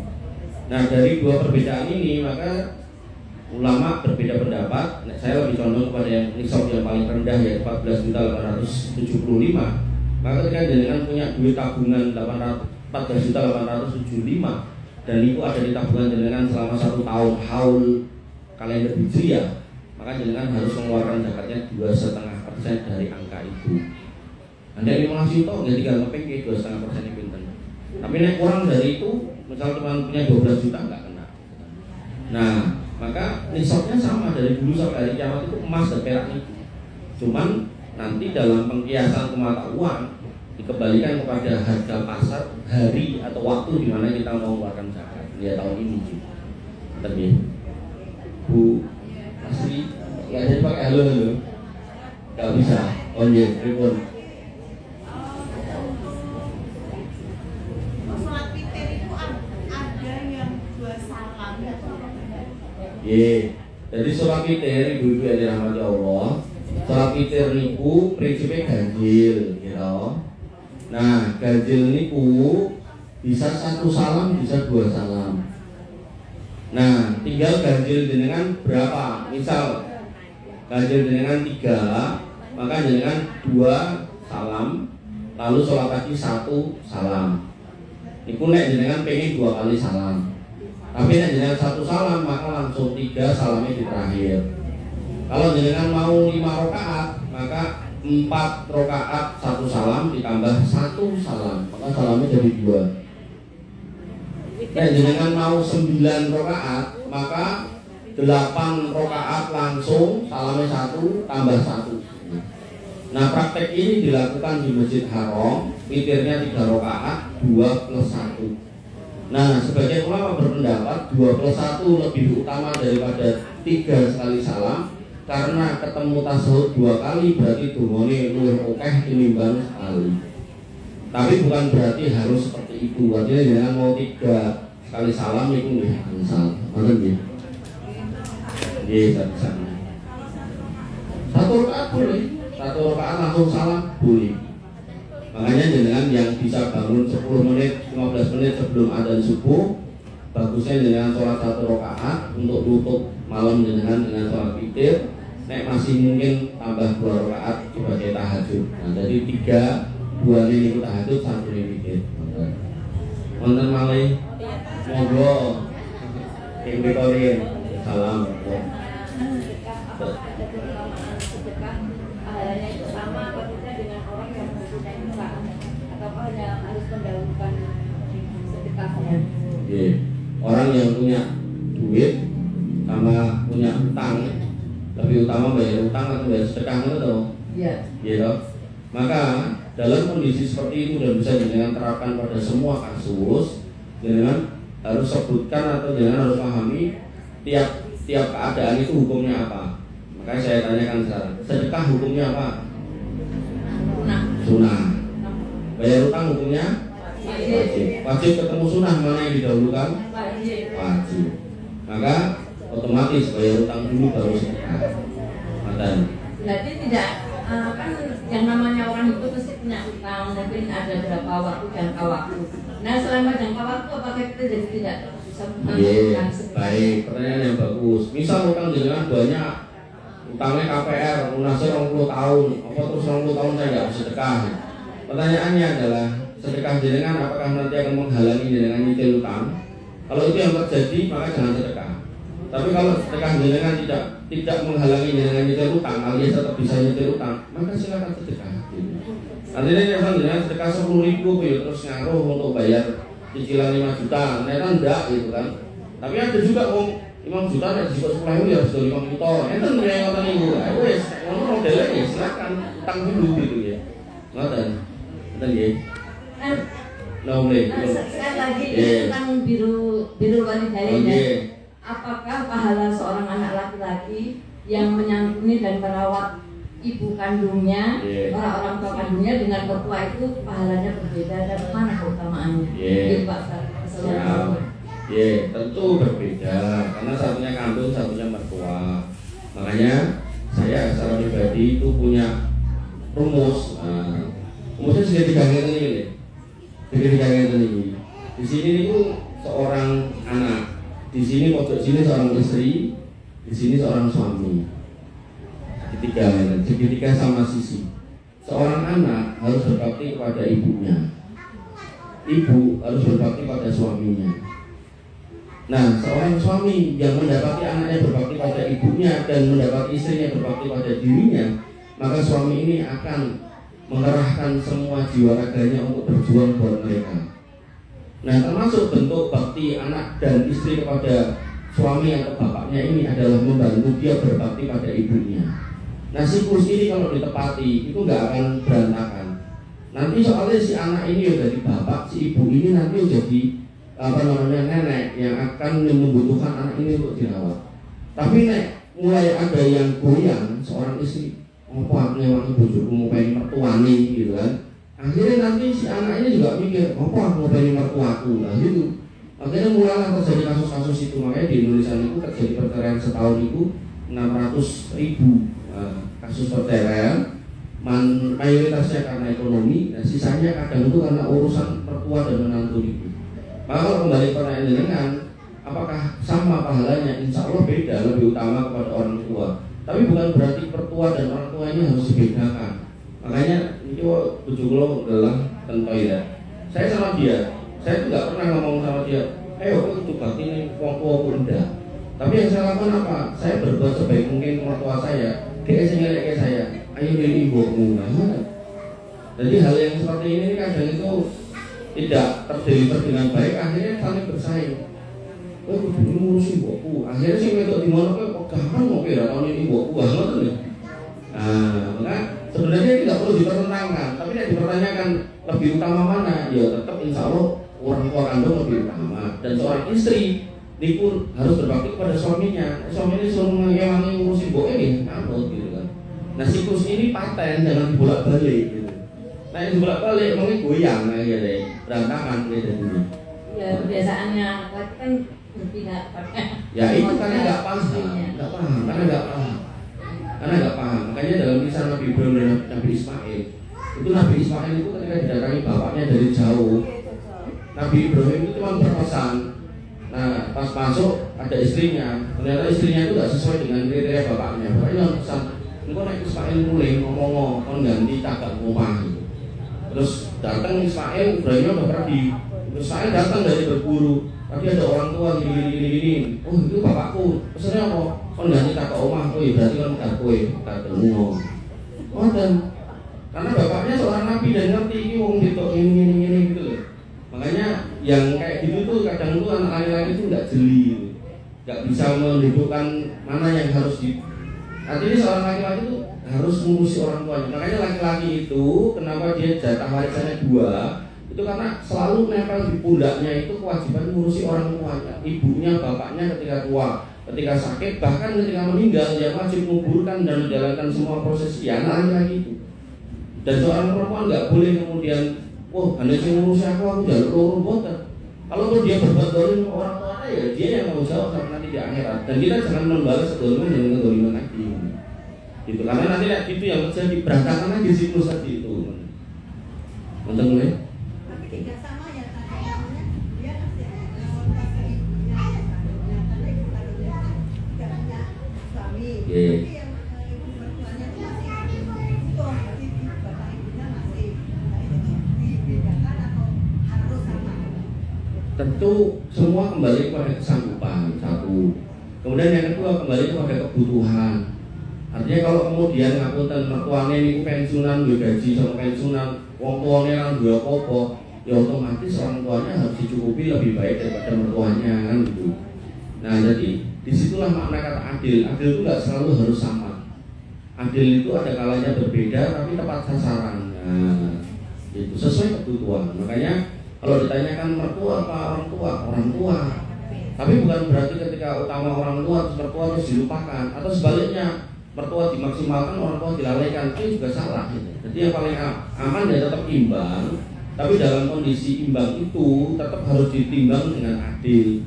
Yang sini kebutuhannya berapa, yang sana berapa. Oh karena ini berdua dan sudah nggak punya apa-apa. Misal ya satu orang itu normal sebulan 800.000, berarti berdua ya 1.600.000. Jadi ini sendirian ya 800 gitu. Jadi setiap bulan harus menyiapkan 2.400.000 buat 3 orang itu. Nonton ya? Monggo. Ada lagi, Bu? Monggo, dunia lagi. Kalau puasa kode puasa Ramadan itu di pasif Senin itu niatnya double apa satu aja? Satu, Bu, tadi saya bilang. Jadi wajib sama sunnah nggak boleh ditumpuk. Tapi kalau Senin Kamis ketemu hari istilahnya Arafah misalnya, itu boleh ditumpuk karena sama-sama sunnah. Ada lagi? Cukup? Cukup ya, kita tutup dengan doa. Baik Ibu yang dirahmati oleh Allah Subhanahu wa taala. Resume dari kajian kita, yang pertama kita harus menyiapkan hati yang bergembira untuk menyambut Ramadan. Jangan sampai sedih, jangan sampai anyel yang datangnya Ramadan, karena itu bukan ciri orang yang beriman. Kemudian yang kedua, kita siapkan ilmu, dan tadi alhamdulillah kita sudah mempelajari sebagian larangan-larangan dalam berpuasa. Harapannya tentu nanti kita mendapati puasa itu dengan gembira dan dengan ilmu, sehingga tidak lagi ada yang batal puasanya tanpa disadari. Nah sisanya tinggal dengan besarkan pahala jenengan itu dengan amal-amal jenengan masing-masing, gitu, baca Quran dan seterusnya. Ya harapannya nanti pas hari raya Idul Fitri benar-benar panjenengan semua itu bisa mendapatkan kemenangan yang hakiki. Jadi nggak kayak sebagian orang tak poso tapi naik Idul Fitri paling gayung diwi gitu kan. Nah ampun yang mantan itu. Kita tutup dengan doa ya, Ibu yang dirahmati Allah, karena saya juga harus kejar maghrib. Bismillahirrahmanirrahim. Alhamdulillahirobbilalamin. Berapa Ibu? Doanya ditambah untuk yang sedang sakit. Sinten? Putranya Bu Linda, Mbak Mas Dawi itu kan. Belum Masih sembuh. belum ya apa? Ada treatment. Belum kelar kenapa tuh? Sakit apa tuh? Trombositnya turun. Trombositnya nggak naik. Jadi habis rumah sakit tapi udah keluar tapi belum maksimal sembuhnya. Ya, Recovery. Masih ada Recovery. Ya, recovery dan treatment. Siap. Dan suami saya kan ada polip itu mau operasi. Ya, belum tahu tapi kemungkinan ada kemungkinan disarankan untuk dioperasi. Asma'ul Pak Sinten? Ahyar Marta. Ahyar Marta. Pak Ahyar. Ngetosnya karwane Bu Galuh, Galuh. Guru Arom Galuh. Galuh bose. Kita berdoa nggih.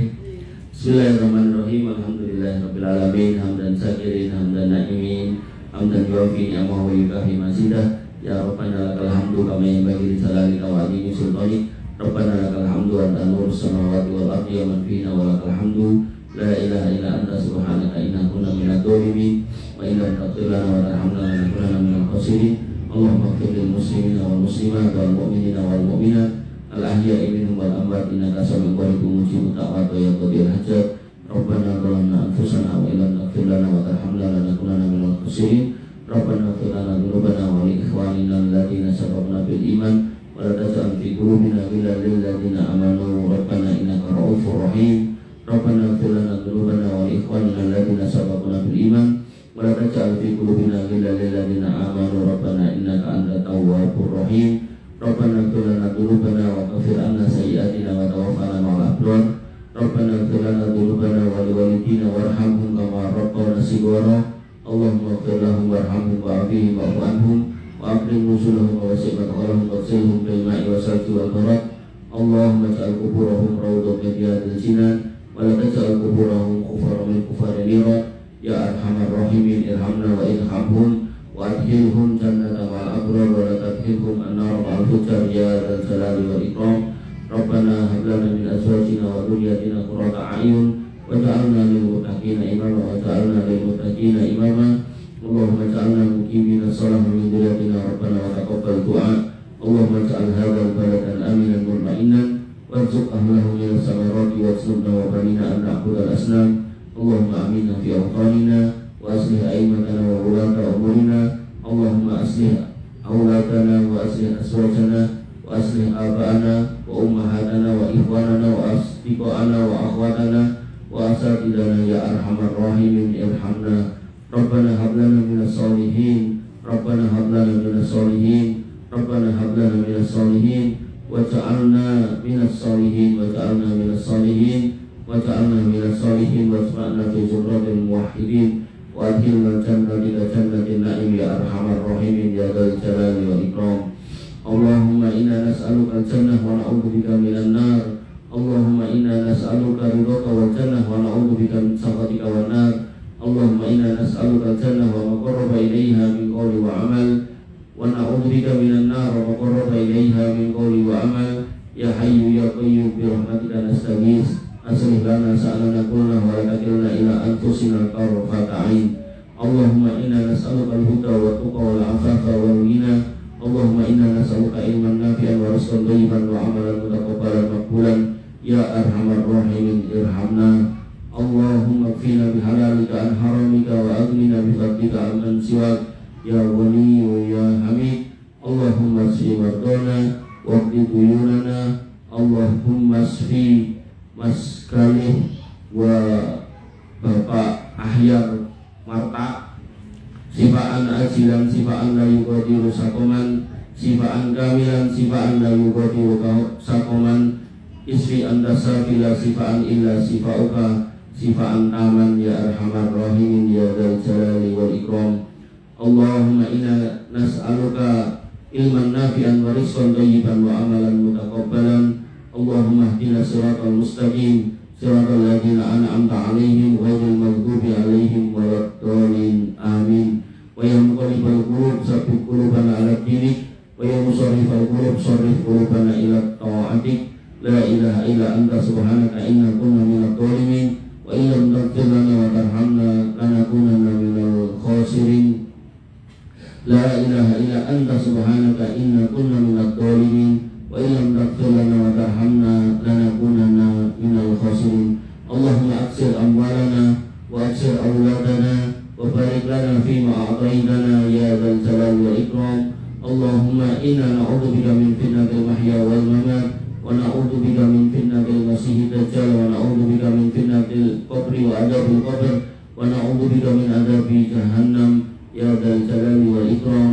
Allahumma inna na'udzubika minar riba wa na'udzubika minaz zina wa na'udzubika minad dain wa ghalabati dain wa qarihil rijal wa na'udzubika minal ma'sami wal maghrami ya khairar raziqin. Allahumma inna na'udzubika min su'il akhlaq wa na'udzubika minan nifaq wa syirki wa dhulmi wal kufri wa na'udzubika minar riya' wa sum'ah wal kadhib wa na'udzubika min su'il khatimah wa nas'aluka ya khairar raziqin husnal khatimah. Allahumma arzuqna husnal khatimah. Allahumma arzuqna husnal khatimah. Allahumma arzuqna husnal khatimah wa adkhilna jannah jannatika jannatin na'im jannatil firdausil a'la ya arhamar rahimin.